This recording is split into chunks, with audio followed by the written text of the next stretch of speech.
எல்லாருக்கும் வணக்கம். நம்ம போன கிளாஸில் பைத்தானை இன்ஸ்டால் பண்ணி பார்த்துட்டோம். இந்த கிளாஸில் வந்து பைத்தானோட பில்டினாக வந்திருக்கிற ஐடிஎல்இ அப்படின்ற ப்ரோக்ராமை எப்படி பயன்படுத்தி சின்ன சின்ன பைத்தான் கோட்ஸை எப்படி எவாலுவேட் பண்ணிடுவா. முதலாவது பைத்தானை இன்ஸ்டால் பண்ணிட்டீங்கன்னா ஸ்டார்ட் மெனுக்கு போங்க. ஸ்டார்ட் மெனுக்குள்ளே பைத்தான் ஃபோல்டருக்கு போனீங்கன்னா நார்மலாக ஐடிஎல் இன்ஸ்டால் ஆகிருக்கு. பைத்தானோட இன்டர்பிரிட்டர் இது கொன்சோலில் ஓப்பன் ஆகும். அதோட மேனுவல் மொடியூல் டாக்குமெண்டேஷன் இன்ஸ்டால் ஆகிருக்கு. ஸோ முதலாவது நான் பைத்தானோட 3.6 கொன்சோல் வெர்ஷனை காட்டுறேன். கிளிக் பண்ணிக்கிட்டா உங்களோட கொமாண்ட் ப்ராம்ப்டில் பைத்தான் ஓப்பன் ஆகிட்டு. ஸோ இது பைத்தானோட இன்டர்பிரிட்டர் அப்படின்னு சொல்கிறோம். பைத்தானோட இன்டர்பிரிட்டர் என்ன? பைத்தான்ன்றது ஒரு இன்டர்பிரிட்டட் லாங்குவேஜ். அப்படின்னா பைத்தானோட சோர்ஸ் கோடை வந்து நம்ம கம்பைல் பண்ணி அதுலேருந்து வர ஒரு பைனரி ஃபைலை ரன் பண்ண வேண்டிய அவசியம் இல்லை. டைரெக்டாக பைத்தானோட கோடை என்ன செய்யலாம்டா லைன் பை லைனாக எக்ஸிக்யூட் பண்ணலாம்.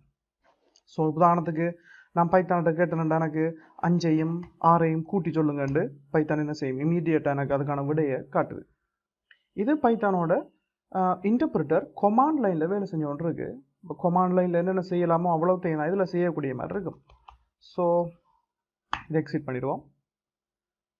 பைத்தானுடைய பில்டினாக வர அந்த ஐடிஎல்இ அப்படின்ற நோட்பேட்னு சொல்லலாம். இது ஒரு சின்ன ஐடி, பட் ரொம்ப பேசிக்கான ஐடி.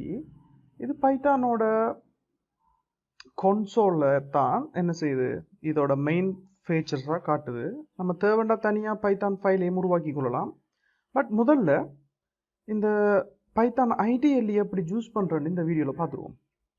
முதலாவது ஐடிஎல்இ ஓப்பன் பண்ணிங்கன்னா உங்களுக்கு பைத்தானோட ஷெல் தான் என்ன செய்ய போகுது? ஓப்பன் ஆகுது. அதில் பைத்தான் இனிஷியலைஸ் ஆகி உங்களுக்கு 3 ஆங்கிள் ப்ராக்கெட்டோட வந்து நிற்குது. அதாவது இது இன்புட் ஃபீட் அப்படின்னா இதில் இருந்து நான் என்ன செய்யலாம்? எனக்கு பைத்தானில் என்னென்ன கொமாண்டை கொடுக்கலாம், என்னென்ன லீகல் கொமாண்டை கொடுக்கலாமோ பைத்தானுக்கு அதை இதில் நான் டைப் பண்ணக்கூடிய மாதிரி இருக்கும். உதாரணத்துக்கு இப்போ பேசிக்காக பிரிண்ட் அப்படின்ற ஒரு ஃபங்க்ஷன் இருக்குது. இது ஸ்க்ரீனில் என்ன செய்ய போகுதுன்னா நமக்கு தேவையான ஒரு ஏதோ ஒரு விஷயத்தை டைப் பண்ணும்.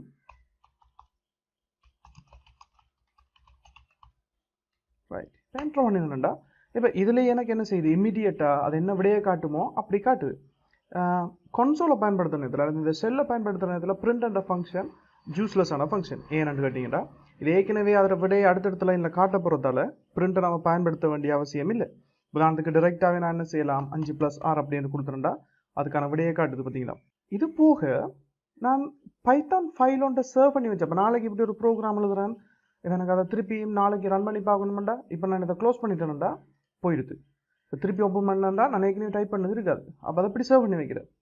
அந்த மாதிரி நேரத்துக்கு நம்ம என்ன செய்யலாம்டா, ஃபைலுக்குள்ளே நியூ ஃபைலை கிளிக் பண்ணோம்டா இப்போ பைத்தான் என்ன செஞ்சுருக்கேன்டா எனக்கு பாருங்கள், இது கொமாண்ட் ப்ராம்ப்ட் இல்லை, இது எனக்கு ஒரு எம்டி ஃபைல் ஒன்று தந்துருக்கு. இது ஒரு நோட்பேட் மாதிரி ஃபைல்.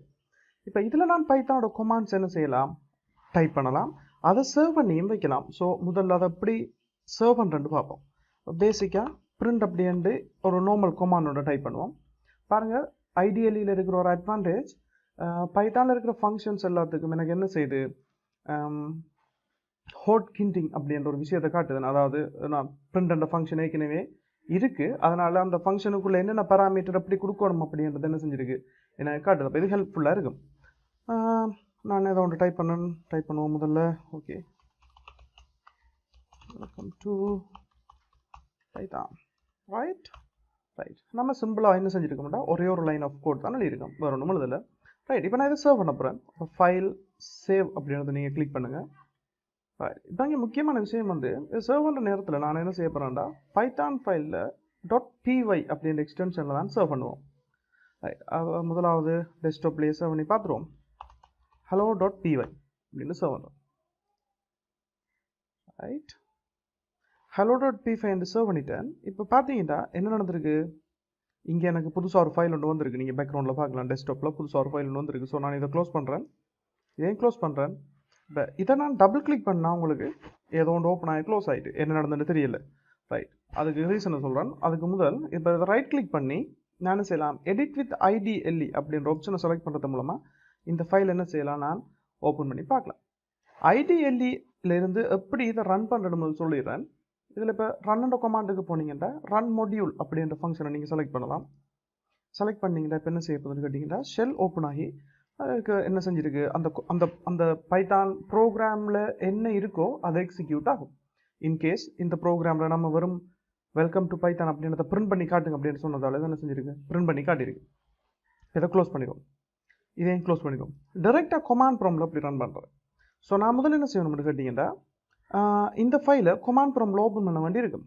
ஸோ நீங்கள் விண்டோஸ் 10 யூஸ் பண்ணுறீங்கன்னா you can start command prompt. இதில் இருந்து என்ன செய்யலாம், இப்போ இதில் ஒரு சின்ன சிக்கல் ஒன்று இருக்கிறேன். இது சி ஜூஸர் டெவலப்பரில் இருக்குது, ஆனால் இந்த ஃபைல் வந்து அங்கே இருக்குது, டெஸ்க்டாப்பில் இருக்குது.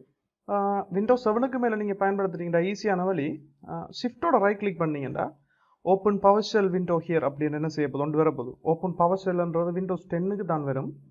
விண்டோஸ் 7 யூஸ் பண்ணிங்கன்னா ஓப்பன் கொமாண்ட் விண்டோ ஹியர் அப்படின்னு வரப்போகுது.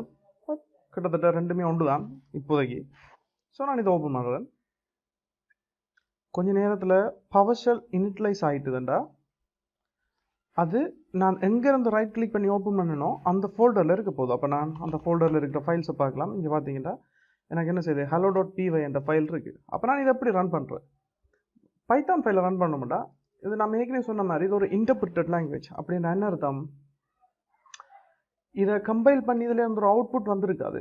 எனவே இதை ரன் பண்ணுறதுக்கு இன்டர்பிரிட்டர் வேணும். அப்போ பைத்தானோட இன்டர்பிரிட்டர் py, அல்லது நீங்கள் ஃபுல்லாகவும் டைப் பண்ணலாம், py என்று டைப் பண்ணாலே போதும். இப்போ நான் என்டர் பண்ணி பார்த்துட்டேன்டா பாருங்கள், பைத்தான் ஆட்டோமேட்டிக்காக என்ன செய்யுது, ஒரு இன்டர்பிரிட்டர் ஸ்டார்ட் ஆகிட்டு நான் இதை எக்ஸிட் பண்ணிக்கொள்கிறேன்.